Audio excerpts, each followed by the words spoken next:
ప్రతి వ్యక్తికి పెళ్లితో సంబంధం లేకుండా నలుగురు భార్యలు ఉన్నారనే విషయాన్ని మీకు తెలుసా? ఒక వ్యక్తికి నలుగురు భార్యలు, అందులో 4వ భార్య అంటే చాలా ఇష్టం అతనికి. ఆమె అడిగిన కోరికలన్నీ తీరుస్తూ వస్తున్నాడు. 3వ భార్య అంటే కూడా ఇష్టమే. 3వ భార్య గురించి ఎవరి దగ్గర పొగిడేవాడు కాదు, ఎందుకంటే అతనితో వాళ్ళతో వెళ్ళిపోతుందేమో అన్న భయం. ఇక 2వ భార్య అంటే సమస్య వచ్చినప్పుడు వెళ్ళేవాడు, ఆమె కూడా సమస్య తీర్చే పంపించేది. ఇక మొదటి భార్య అంటే అస్సలు ఇష్టం ఉండేది కాదు, ఆమెను చాలా నిర్లక్ష్యం చేసేవాడు, ఆమె మాటను కూడా పట్టించుకోకపోయేవాడు. ఇలా కొన్ని సంవత్సరాలు గడిచిన తర్వాత అతని ఆరోగ్యం క్షీణించింది. డాక్టర్లు కూడా ఎక్కువ కాలం బతకడని చెప్పారు. అప్పుడు ఆ నలుగురు భార్యలో ఎవరికి ఎక్కువ ప్రేమ ఉందో తెలుసుకుందామని చెప్పేసి 4వ భార్య దగ్గర పిలుస్తాడు. నా చావులో తోడొస్తావా అని అడుగుతాడు. అప్పుడు ఆమె దూరంగా జరిగి వెళ్ళిపోతుంది. 3వ భార్యను పిలుస్తాడు. నా చావులో తోడొస్తావా, నేను ఇంత బాగా చూసుకున్నాను కదా అంటాడు. ఆమె ఇన్నాళ్ళు నన్ను జాగ్రత్తగా చూసుకున్నావు, నువ్వు మంచిగా ఉన్నావు, ఇప్పుడు నేను వేరే వాళ్ళ దగ్గరికి వెళ్ళిపోతున్నాను అని చెప్పేసి వెళ్ళిపోతుంది.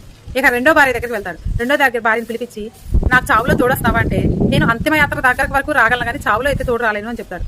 అతను చాలా బాధపడి ఏడుస్తూ ఉంటాడు. చివరికి మొదటి భార్యను అడుగుదామన్నా కానీ అతను నోరు రావట్లేదు, ఎందుకంటే ఆమెను చాలా నిర్లక్ష్యం చేశాడు, ఆమెను అసలు పట్టించుకోలేదు, అడగడానికి కూడా నోరు రావట్లేదు. కానీ మొదటి భార్య ఇవన్నీ కూడా ఆ గడప దగ్గర ఉండి అబ్జర్వ్ చేస్తూ ఉంది. ఆమె చావులో కూడా తోడొస్తానని చెప్తుంది. అప్పుడు అతడు ఏడుపు ఆగకుండా వచ్చేస్తుంది. అందుకే ఎవరిని కూడా చిన్న చూపు చూడకండి, నిర్లక్ష్యం చేయకండి. వాళ్ళు ఉన్నంత వరకు మనకు వాళ్ళ విలువ తెలియదు, వెళ్లిపోయిన తర్వాత తెలుసుకున్న ఉపయోగం ఉండదు. 4వ భార్య అంటే మన శరీరం. 3వ భార్య అంటే మనం సంపాదించేటటువంటి ఆస్తి పాస్తులు. 2వ భార్య అంటే మన స్నేహితులు, బంధువులు. ఇక మొదటి భార్య అంటారా మన అంతరాత్మ. మనం చేసేటటువంటి ప్రతి పనిని గమనిస్తూ మనం ఏం చేయాలి ఏం చేయకూడదని హెచ్చరిస్తూనే ఉంటుంది. అంతరాత్మ చెప్పేటటువంటి దాన్ని ఆలోచించి ఆచరించండి. పెడచెవిన పెట్టి నరకానికి వెళ్ళకండి.